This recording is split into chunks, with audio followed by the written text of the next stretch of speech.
ইয়া আইয়ুহাল্লাযীনা আমানু ইসতাঈনু বিস-সাবরি ওয়াস-সালাহ ইন্নাল্লাহা মা'আস-সাবিরিন ওয়া লা তাকুলু লিমান ইউকতালু ফী সাবিলিল্লাহি আমওয়াত বাল আহইয়া। এখনো যদি এই সরকার ইসলাম বিরোধী কোনো আইন করে, এই সরকারের বিরুদ্ধেও দাঁড়ায় যাব, বিন্দু মাত্র সময় আমরা নিব না। আমরা তো এই জন্য বলি, এই যে নতুন একটা বানাইছে কি ফারুক মুস্তফা সরওয়ার ফারুকি, কেউ কেউ ফেসবুকে পোস্ট করতেছে যে শেখ মুজিবের মুভি কইরা নায়ক যেটা, এটার বাড়িঘর ভাঙচুর হইল, আর নায়িকা শেখ মুজিবের বউয়ের চরিত্র অভিনয় কইরা তার জামাইরে উপদেষ্টা বানাইল। বাহ, একজন মুভি কইরা কি হইছে, বাড়িঘর ভাঙছে তার, আর একজন মুভি কইরা জামাইরে উপদেষ্টা বানায় ফেলছে। এই উপদেষ্টা, এই বর্তমানে যে নতুন উপদেষ্টা নেওয়া হয়েছে, এ হলো সমকামী প্রমোটকারী। এই লোক আমাদের সর্বজন শ্রদ্ধেয় হেফাজতে ইসলামের প্রথম আমির আল্লামা শাহ আহমদ শফি রহিমাহুল্লাহকে তেতুল হুজুর বলেছিল এই বদমাশ।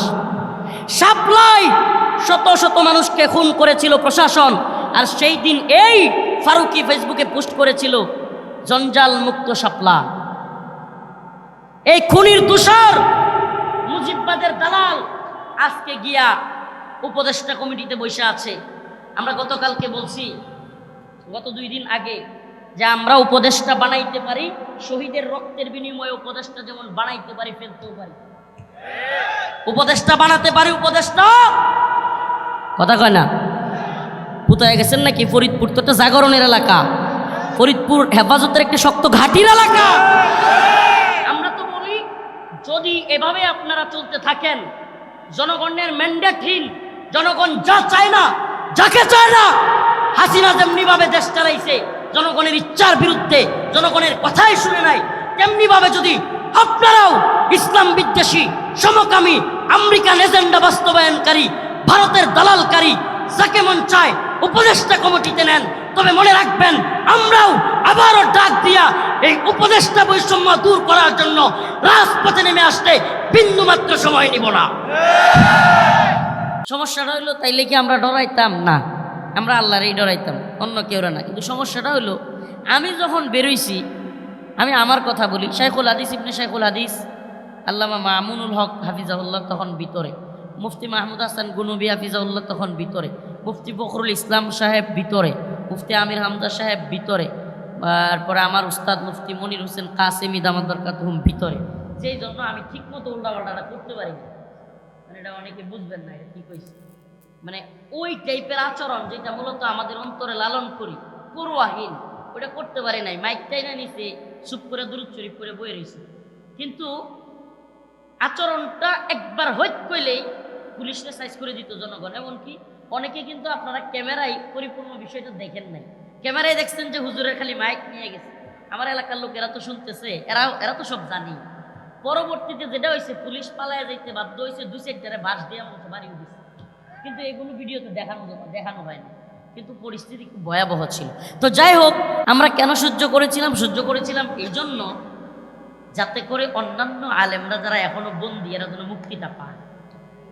এটা ছিল আমাদের মনের অবস্থান। যাই হোক, তো বলতেছি, পরীক্ষা হবে। পরীক্ষা কি? সুবহানাল্লাহ। আপনি যদি কোনো ধরনের পরীক্ষার সম্মুখীন না হন, জালেম তাগুত যদি আপনি দাওয়াতি কাজ করেন, ইসলামের কাজ করেন, হক কথাও বলেন, আপনারা জালিম তাগুত কিছু কয়ও না, সম্মানই দেয়, হাদিয়াতে উপা বাড়ায়, আবার তাদের সাথে সম্পর্কও ভালো, তাইলে বুঝালেন আপনার হক পথে চলাই হইতেছে না ভাই। এমন কোন নবী আলাইহিস সালাম নাই, এমন কোন ইমাম নাই যাদের সাথে শাসকের বৈরিতা হয় নাই। শাসক যদি জালেম হয়, তাগুত হয়, তাহলে শাসকের সাথে বৈরিতা হবে নাকি বন্ধুত্ব হবে নাকি? হ্যাঁ, দরবারের সাথে বন্ধুত্ব তো দরবারি আলেমদের হইতে পারে, হকপন্থী আলেমদের কি দরবারের সাথে বন্ধুত্ব হইতে পারে? দরবারে যেই পন্থী থাকে, এরা কি ইসলামপন্থী নাকি?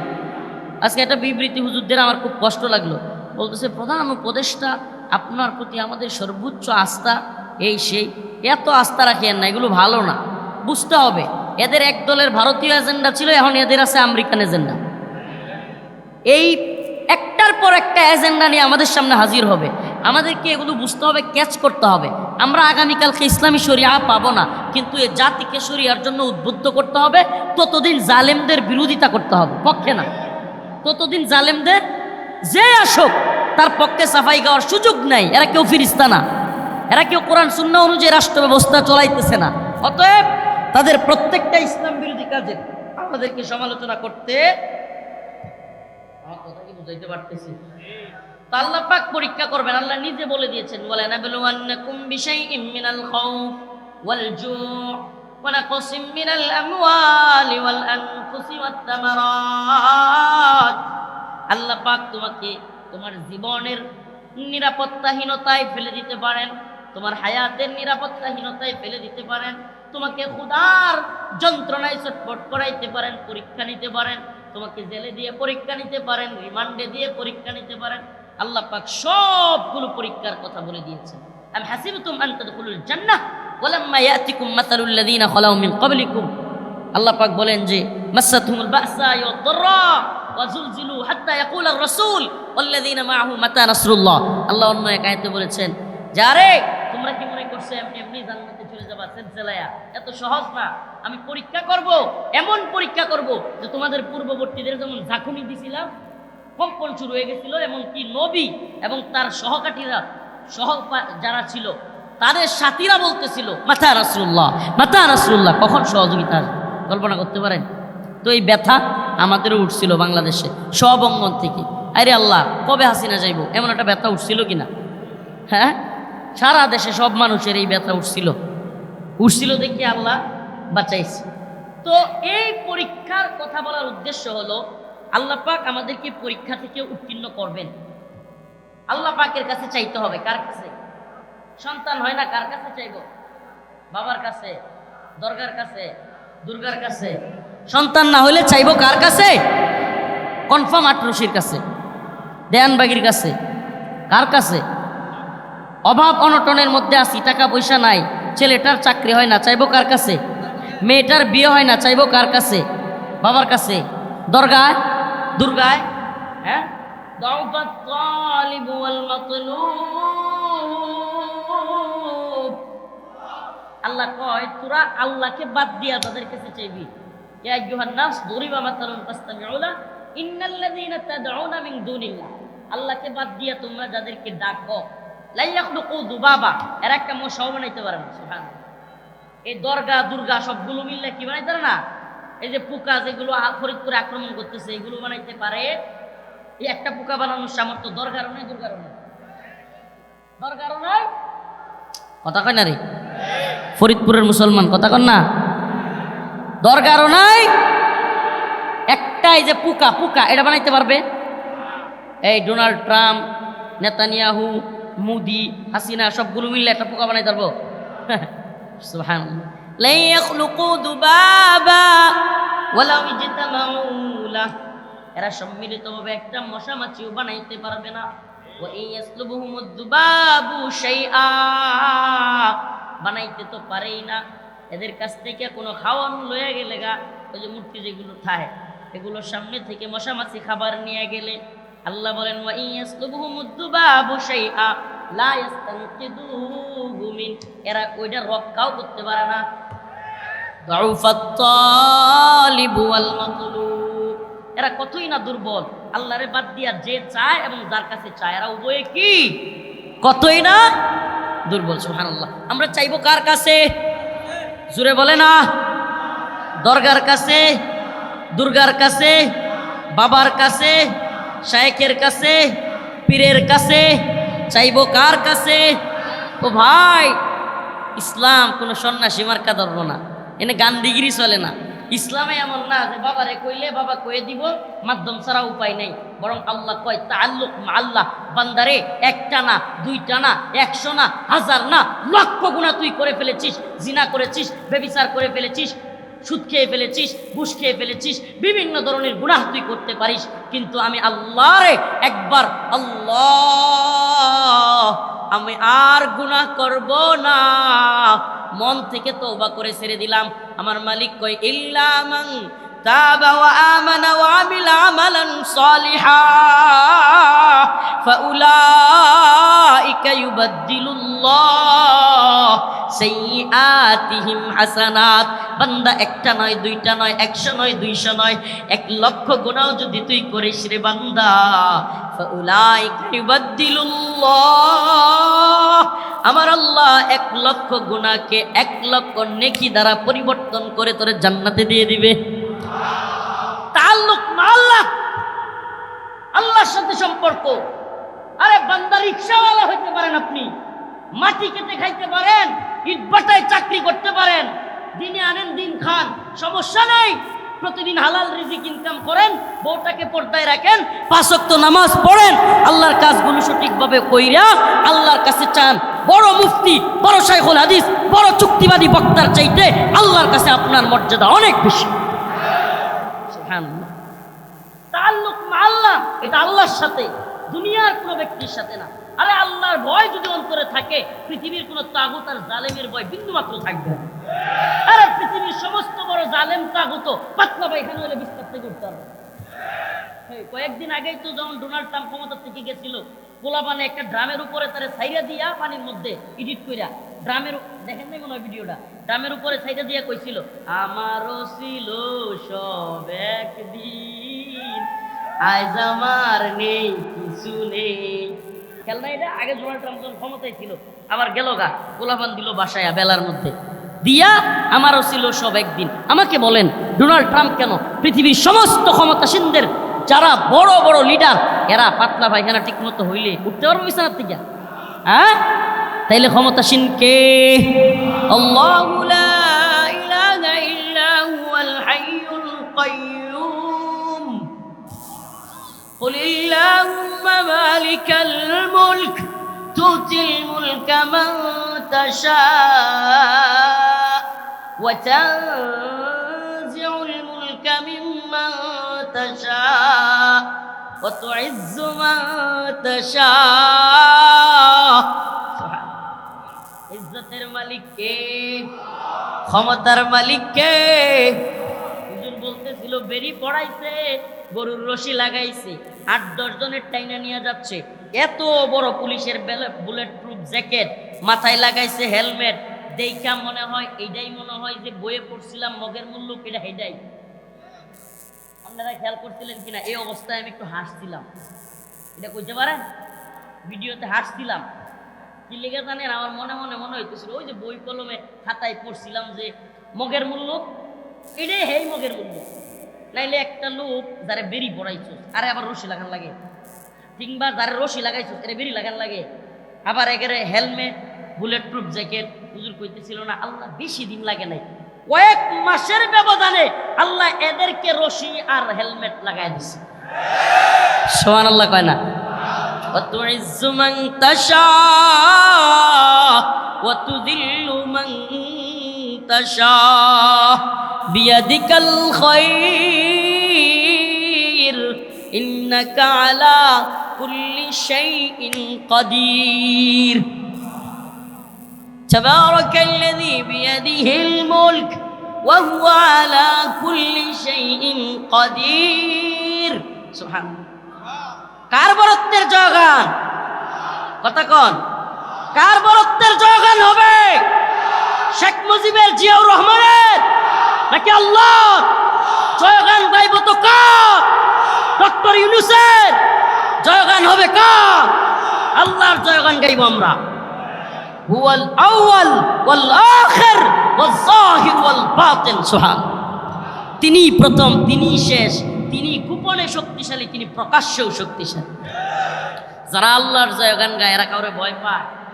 মিনাল মুমিনিনা রিজালুন সাদাকু মা আহাদুল্লাহ আলাইহি ফামিনহুম মান ক্বাদা নাহবাহু ওয়া মিনহুম মান ইয়ানতাযির ওয়া মা বাদদালু তাবদীলা। আল্লাহ বলেন, আমার বান্দাদের মধ্যে একদল আমার সাথে করা ওয়াদা পূরণ করে ফেলছে। কি সেই ওয়াদা? ইন্নাল্লাহা আশতারা মিনাল মুমিনিনা আনফুসাহুম ওয়া আমওয়ালাহুম বিআন্না লাহুমুল জান্নাহ। আল্লাহর সাথে একটা বান্দার ওয়াদা হইছে, ওই যে ওই দিন আলাস্তু বিরাব্বিকুম ক্বালু বালা, যেদিন আমরা বলছিলাম, আল্লাহ বলছেন আমি কি তোমাদের রব নয়, আমরা বলছিলাম বালা, হা হা অবশ্যই। সেই দিন আল্লাহর সাথে একটা চুক্তি হয়েছিল, আমাদের ব্যবসা কি হয়েছিল? ইন্নাল্লাহা আশতারা মিনাল মুমিনিনা আনফুসাহুম ওয়া আমওয়ালাহুম বিআন্না লাহুমুল জান্নাহ। ব্যবসায়ী কে? এক পক্ষ, আরেক পক্ষ। পণ্যটা কি? জান এবং মাল। পণ্যটা কি? বিআমওয়ালিহিম ওয়া আনফুসিহিম, জান এবং মাল। ক্রেতা কে? বিক্রেতা কারা? বিক্রেতা আমরা মুমিনরা, ক্রেতা হলেন আল্লাহ। পণ্যটা কি? জান মাল। বিনিময় কি? বিআন্না লাহুমুল জান্নাহ। এর চাইতে বড় ব্যবসা আর কি হইতে পারে? এই ব্যবসার কথা আল্লাহ এখানে বলতেছে, মিনাল মুমিনিনা রিজালুন সাদাকু মা আহাদুল্লাহ আলাইহি ফামিনহুম মান ক্বাদা নাহবাহু ওয়া মিনহুম মান ইয়ানতাযির ওয়া মা বাদদালু তাবদীলা। আল্লাহ বলেন আমার বান্দাদের একদল আমার সাথে ওয়াদা করছিল জানমাল দেওয়ার, এরা সব জানমাল দিয়া শহীদ হয়ে গেছে। ওয়া মিনহুম মান ইয়ানতাযির, আরেক দল আমরা অপেক্ষায় আছি শাহাদাতের। সুবহানাল্লাহ। যারা শাহাদাতের অপেক্ষায় আছে এরা মৃত্যুর ভয় দেখায় লাভ আছে? সুবহানাল্লাহ। যারা শাহাদাতের অপেক্ষায় আছে এরা মৃত্যুর ভয় কিসের? মৃত্যু তো রবের সাথে সাক্ষাতের একটা মাধ্যম রে বেটা। মৃত্যু কি? কথা কয় না, কে হয় মৃত্যু? মৃত্যু কাকে বলে? মৃত্যু তো আমার আপনার রবের সাথে তাআল্লুক আল্লাহ সাক্ষাতের একটা মাধ্যম। যে মরতে পারে নাই মালিকের সাথে দিদার হবে না। মুমিন মৃত্যুকে ভয় করবে না, মুমিন আল্লাহকে ভয় করবে। কথা বলে না, কাকে ভয় করবে? মুমিন মৃত্যুকে স্মরণ করবে। মৃত্যুর স্মরণ করে করে কাকে ভয় করবে? আল্লাহকে ভয় করবে। তো যেই কথা বলতেছিলাম, পীরের কাছে, দরগার কাছে, দুর্গার কাছে চাওয়ার দরকার নাই। আমরা সবাই চাইবো কার কাছে? কেন আল্লাহর কাছে চাইবো? সব দিতে পারেন কে? আরো জোরে কয়, সব দিতে পারেন কে? সন্তান দিতে পারেন কে? ব্যবসায় বরকত দিতে পারেন কে? চাকরি দিতে পারেন কে? মেয়ের বিয়ের ব্যবস্থা করতে পারেন কে? আল্লাহু আকবার।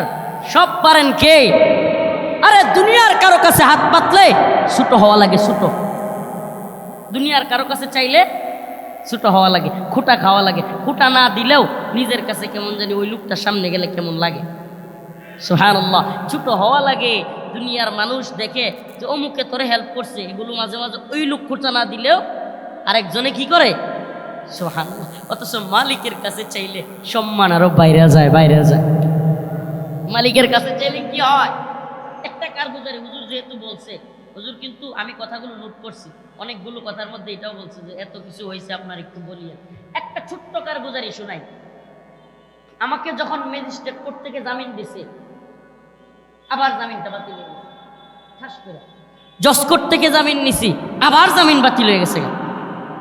হাইকোর্ট থেকে জামিন নিছি, এটাও আবার স্টে হয়ে গেছে। স্টে মানে হলো এটাও স্থগিত। ওই দিন আমার আম্মা বেহুশ হয়ে গেছে। এমন অবস্থা, বেচারিকে 2-3 ঘন্টা পানি দিয়া সুস্থ করতে হয়েছে। 2-3 ঘন্টা। আমার ভাই, আমার মা, সবাই যারা ছিল এরা বলছে, আমি ভিতর থেকে শুনছি। এই অবস্থা শোনার পরে বলেন একটা সন্তানের হালত কি হয়? কয়েক বছর কারাগারে থাকার পর যখন শুনে মা তার জন্য, আমার আম্মা সুস্থ, আমি আমার আম্মাকে রেখে আসছি, চোখের নিচে গর্ত হয়ে গেছে কানতে কানতে, এমনকি এক চোখে কম দেখে, চশমা পরে এখন, এমন অবস্থায় গেছে কাঁদতে কাঁদতে। তো যখন হাইকোর্ট থেকে মামলা সুপ্রিম কোর্টে গেছে, সুপ্রিম কোর্টে জামিন বাতিল। আর কই যাবো? বাংলাদেশের আদালতের সর্বোচ্চ আদালত কোনটা? সুপ্রিম কোর্টে জামিন বাতিল হলে যাওয়ার কোনো জায়গা আছে? হ্যাঁ, আল্লাহু আকবার। আমি আশা ছাড়ি নাই, হাল ছাড়ি নাই, কারণ আমি আমার মালিকরে কইছি, মালিক আমনে যেদিন আমার বাড়িতে আমার রিজিক রাখছেন, হাসিনা কেয়া তার পৃথিবীর সমস্ত ক্ষমতা লইয়াও আমারে জেলে রাখতে পারত না। মালিক আমনের প্রতি বিশ্বাস আমার আছে। আল্লাহ সুবহানাল্লাহ। হঠাৎ করে জজ কোর্ট থেকে আবার সুপ্রিম কোর্টের বাতিল হওয়া জামিন, জজ কোর্ট থেকে সব মামলা এক লগে জামিন। এখন এই কাগজ সবগুলো এই প্রথম সবগুলো জামিনের কাগজ কোর্ট থেকে জেল গেটে চলে গেছে। এখন আমাকে বন্দি অবস্থা থেকে মুক্তির সময় আমাকে একজন ডেপুটি জেলারের পরে জেলখানার প্রধান তাকে হলো জেল সুপার, এরপরে হলো জেলার, এরপরে হলো ডেপুটি জেলার। সে আমারে বলতেছে, হুজুর আপনার ব্যাগ চেক গুছায়া ফেলেন, আপনি চলে যেতে হবে। 31-32 মাস প্রায়, চিন্তা করেন। এখন আমি পুটলা গুছাইছি, ব্যাগটা গুছাইছি, গেটে চলে আসছি। গেটটা মনে করেন প্রায় 1 কিলো, মানে আমরা যেখানে থাকি কাশিমপুরের মধ্যে বা পুরা বাংলাদেশের মধ্যে সবচাইতে বড় জেলগুলোর একটা হলো কাশিমপুর 2 নাম্বার কারাগার। কাশিমপুরে অনেকে মনে করে জেল একটা না, কিন্তু 4টা জেল একসাথে। এর মধ্যে আমি ছিলাম 2 নাম্বার সেক্টরে। তো এত বড় জেলের এক পাশে ছিলাম, ওখান থেকে পুটলা সহ এতদিন 32 মাস থাকছি। কাপড় সুপড় এটা সেটা কম তো আর নেওয়া হয়, যেগুলো মোটামুটি আনা দরকার ব্যাগ গুছাইয়া নিয়ে আসছি গেইটে। ওমা এইখানে আসার পর বলতেছে, ভাই হুজুর 7টা গোয়েন্দা সংস্থার ক্লিয়ারেন্স লাগবে আপনার বাইরে। কি কইবেন? 7টা গোয়েন্দা সংস্থার ক্লিয়ারেন্স, মানে আদালতের জামিনে কাম হইতো না, কাগজেও কাজ হবে না। কি লাগবে? 7টা গোয়েন্দা সংস্থা। এটা নাকি পরে শুনলাম বিশেষ বিশেষ আসামিদেরকে জামিনের পরেও এই আসামি বাইরে গিয়ে কি করবে তার সাথে কথা বলে, তারপরে তারে মুসলেখা এটা সেটা কত কিছু কইরা পরে কি করে বাহির করে। তো এখন আমি জিজ্ঞেস করলাম ডেপুটি জেলার কি, আচ্ছা আমার যে কাপড় সুপড় সহ নিয়ে আসলেন। আমার আম্মা ওইদিকে অপেক্ষায়, ছেলে বের হবে, আমার মামা, আমার আপন ভাই, আমার অনেকেই সামনে গেটের সামনে এসে আছে। এখন যদি ক্লিয়ারেন্স না আসে, হুজুর আমার কিচ্ছু করার নাই, আপনারা আবার ভিতরে পাঠাই দিতে হবে। কল্পনা করতে পারেন? আবার ভিতরে পাঠাই দিতে হবে। এখন এটা বুঝাইতে পারবো না আপনারা, যতই ওয়াজ করি, যতই বুঝাই ওই সিচুয়েশনটা। কেন? কারণ একটাই পেরেশানি, যেই মা জজ কোর্ট থেকে হাইকোর্ট থেকে জামিন বাতিল হওয়ার পরে বেহুশ হয়েছে, 2-3 ঘন্টা পানি দিয়ে হুশ করতে হয়েছে, এই বেচারি আজকে যদি খালি শুনে যে গেট থেকে আইনে বিড়াল হয়ে গেছে গা, স্টপ করো। আমি এত পেরেশান মাগরিবের নামাজের সময় হয়ে গেছে। কারণ আমি নিজেও জানি, আমি তো ভিতরে আছি দীর্ঘদিন যাবৎ, আমি নিজেও জানি অনেককে এমন হয়েছে। আপনাদের মুফতি আজাদ শাহ হুজুর আমার সাথে ছিল, ওই যে মুন্সিগঞ্জে একটা মাদ্রাসায় পড়ায়, আপনার ইজরাউল নাহুর যে মুফতি আজাদ শাহ হুজুরকে এইভাবে জামিন সব হইয়া সব খেতা কাপড় লইয়া গেট থেকে ফিরিয়ে দিছে, ওরা 6 মাস পরে আবার জামিন হয়েছে। এমন অনেকে আছে 2 বছর আর জামিন হয় না, আরেকটা মামলা আর 2-1টা মামলা দিয়ে আবার ভিতরে দিয়ে দেয় গেট থেকে। কি জুলুম, কি অত্যাচার, কি নির্যাতন, কি শাসন ছিল। এখন আমি মনে মনে চরম পেরেশান হয়ে গেছি। আল্লাহ, আপনি ছাড়া তো আমাদের কেউ নাই, সব দরজা তো বন্ধ হয়ে যাইতেছে, কোনো দরজাই তো জায়গা নেই। আল্লাহ, আপনি একটু ব্যবস্থা করেন। হঠাৎ করে আজানের শব্দ আসছে, মাগরিবের নামাজের সময় হয়েছে। আমি গেছি, আমি বললাম একজন কারারক্ষীরে, ভাই এনে নামাজের ব্যবস্থা আছে গেটে, মেন গেটে? আছে। নামাজের মসজিদায় বসে সিচুয়েশনটা বুঝাইতে পারবো না, আমি আল্লাহর ওলি মানুষ না, আমি গুনাহগার মানুষ, আল্লাহ মানে মাফ করুক। কিন্তু আমি ওই হালতটা একবারে কোট করতেছি, একটুও বাড়ায় না ভাই। গেছি, নামাজটা পইরা হাত তুলছি, আয় মালিক, আপনি ছাড়া কেউ নেই, আপনি আমার আম্মার অবস্থা জানেন। আল্লাহ, সব দরজাগুলো বন্ধ হয়ে গেছে, মালিক আপনি ছাড়া আমাদের কেউ নাই। আজকে যদি ফিরাইয়া দেয় মালিক, জানি না আমার আম্মার কি হবে। আল্লাহ, চোখের পানি দিয়ে বুক ভেসে যাচ্ছে।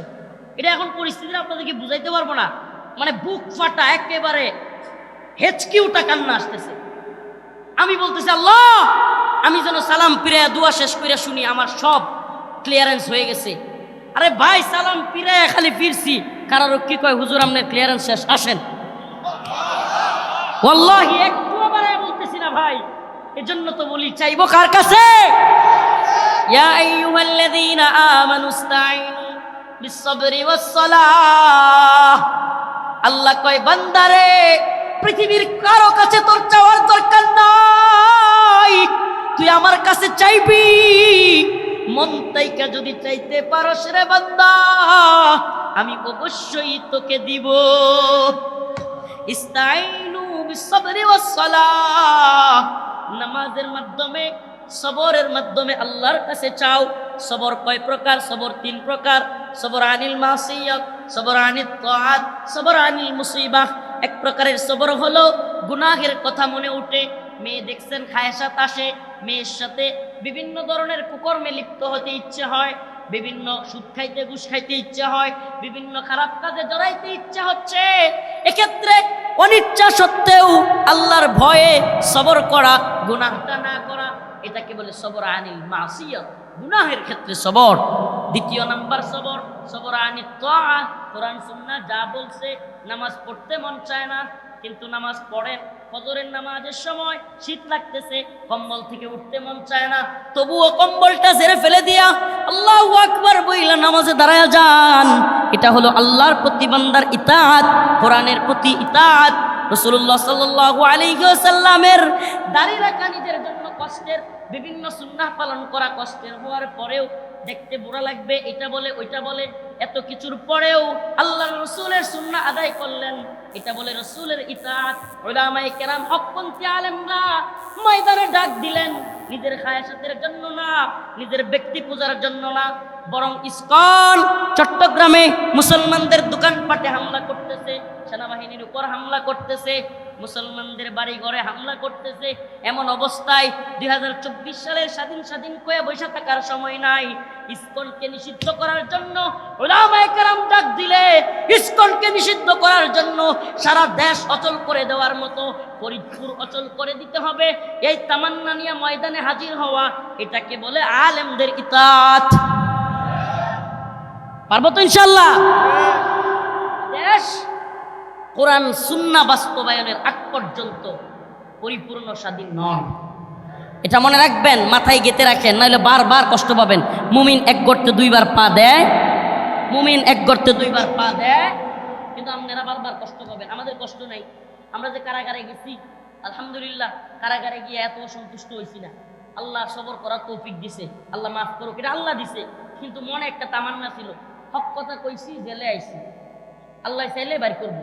কিন্তু যারা গোয়েন্দা সংস্থার লগে লিঙ্ক রাখতো, যারা বিভিন্ন টেয়া বসেও খাইতো, যারা বিভিন্ন সিস্টেম করে চলতো, ইনায়া বিনায়া 7-5-14 কইয়া সিস্টেমে চলতো, এরাও যখন কারাগারে গেছে, হাইরে এদের কষ্ট গো, হাইরে কষ্ট।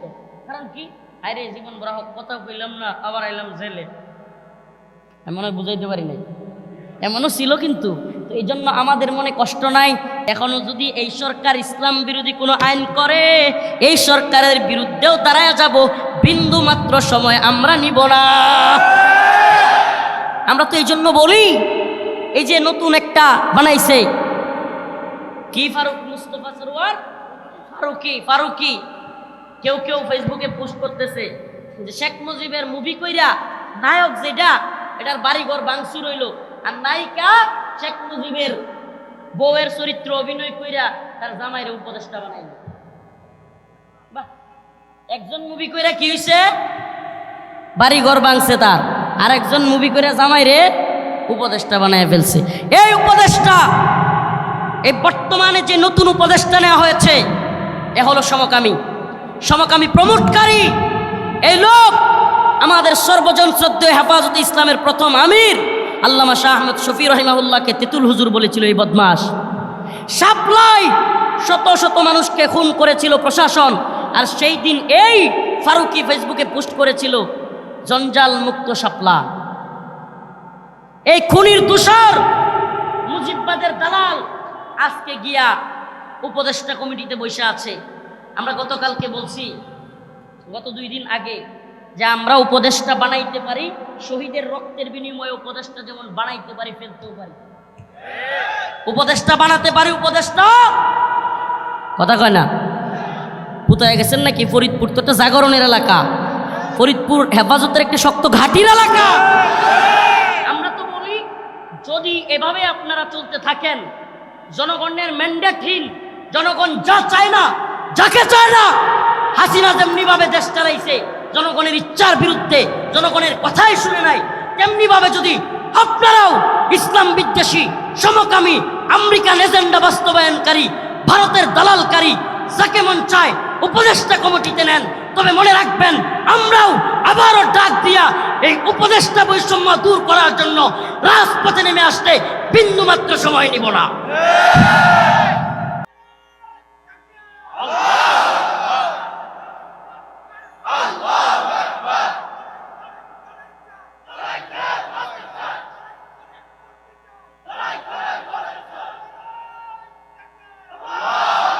আমাদের কথা একদম শর্টকাট। আমরা আপনাদের কাছে জানতে চাই, এই উপদেষ্টা কমিটি থেকে এই ইসলাম বিদ্বেষী, আলেম বিদ্বেষী এই ফারুকীকে না সরালে, উলামায়ে কেরাম যদি ডাক দেয়, ফরিদপুরবাসী আপনাদের কাছে আমাদের জানতে চাওয়া, আপনারা আলেমদের সাথে থাকবেন তো? থাকবেন তো? ফরিদপুর আমাদেরকে কখনো হতাশ করে নাই, পুরো ফরিদপুর অচল করে দিতে পারবেন তো? উলামায়ে কেরাম ডাক দিবে ইনশাআল্লাহ, ডাক দিবে, ডাক আসবে ইনশাআল্লাহ। কেউ না ডাক দিলে প্রয়োজনে আমরা দিব, প্রয়োজনে আমরা দিব। আমরা বেঁচে থাকবো, বাহিরে থাকবো, আর ইসলাম বিদ্বেষী কাউকে একের পর এক আপনারা সমকামিতা এজেন্ডা বাস্তবায়নকারীকে নিবেন, আপনারা আলেম বিদ্বেষীকে নিবেন, আপনারা শাপলার খুনিদের সহায়তাকারীকে নিবেন, আমরা সেটা মানতে পারবো? কথা একদম ক্লিয়ার থাকবে। আমরা চাইবো কার কাছে? আল্লাহর কাছে। আল্লাহর পক্ষ থেকে আল্লাহ পাকের কথা, কাতিলুহুম ইউআযিবুহুমুল্লাহ বিআইদিকুম, আমি তোমাদেরকে, আল্লাহ পাক বলতেছেন তোমরা যুদ্ধ করো, এদের বিরুদ্ধে লেগে থাকো। ইউআযিবুহুমুল্লাহু বিআইদিকুম, আমি তোমাদের হাত দ্বারা এদেরকে শাস্তি দিব। ওয়া ইয়াশফি সুদূরা কওমিন মুমিনিন ওয়া ইউখজিহিম, আমি এদেরকে লাঞ্ছিত করব এবং তোমাদেরকে, অন্তরকে মুমিনের প্রশান্ত করব। আমরা চাইবো কার কাছে? বিপদ বালা মুসিবত মুমিনের আসবেই, বিপদ বালা মুসিবত মুমিনের আসবেই। অতএব বিপদ থেকে মুক্তির জন্য কার কাছে চাইব? নাসরুম মিনাল্লাহ ওয়া ফাতহুন করিব।